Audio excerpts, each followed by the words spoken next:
আসসালামু আলাইকুম।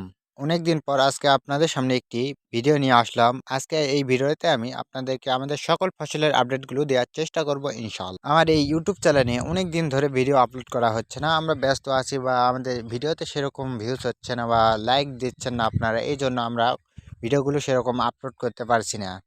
আপনারা যারা আমার ভিডিওগুলো দেখছেন প্রায় সকলেই চেষ্টা করবেন ইনশাল্লাহ করে একটা করে লাইক দেওয়ার জন্য। আপনারা যদি আমার ভিডিওগুলোতে একটি করে লাইক দেন ইনশাল্লাহ বা আলহামদুলিল্লাহ আমি ভিডিও বানানোর জন্য উৎসাহ পাই। এজন্য আপনারা যারা আমার ভিডিওগুলো দেখবেন একটি একটি করে লাইক দেওয়ার অনুরোধ রইল।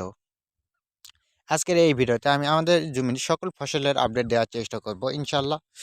এই ফসলগুলোর মধ্যে রয়েছে সিম, টমেটো, পেঁয়াজ, রসুন, মূলা, মরিচ, আলু ইত্যাদি। আপনারা আমাদের আলু জমিগুলো দেখলে বুঝতে পারবেন কীরকম হয়েছে। আমাদের একটি স্টিক আলু যে আলুটাই বলেন না কেন বড় আলু, সেই আলু গাছে একটু সমস্যা হয়েছে। একটু দেখাই, দাঁড়ান একটু দেখাচ্ছি, আমি সামনে চাই। এই যে দেখুন আমাদের এই আলুর গাছগুলো মারা গিয়েছে বা মারা যাচ্ছে, এখনও যাচ্ছেই। এই গাছগুলো ঢলে পড়া রোগের জন্য মারা যাচ্ছে। এই যে দেখুন এগুলো 2-3 দিন হচ্ছে মারা যাচ্ছে।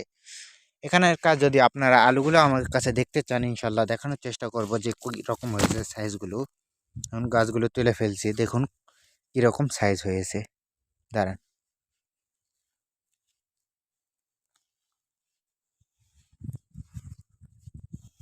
হ্যাঁ এই যে আমাদের আলুর সাইজ আপনারা দেখুন। আরেকটা তুলি, এই যে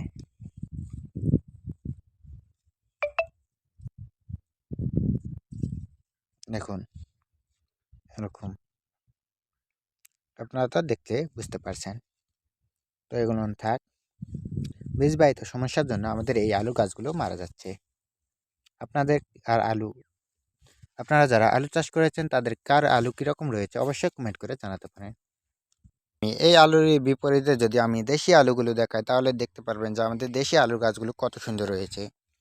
দেশি গাছগুলোতে কোনো প্রকার রোগ নেই বললেই চলে, খুব সুন্দর রয়েছে।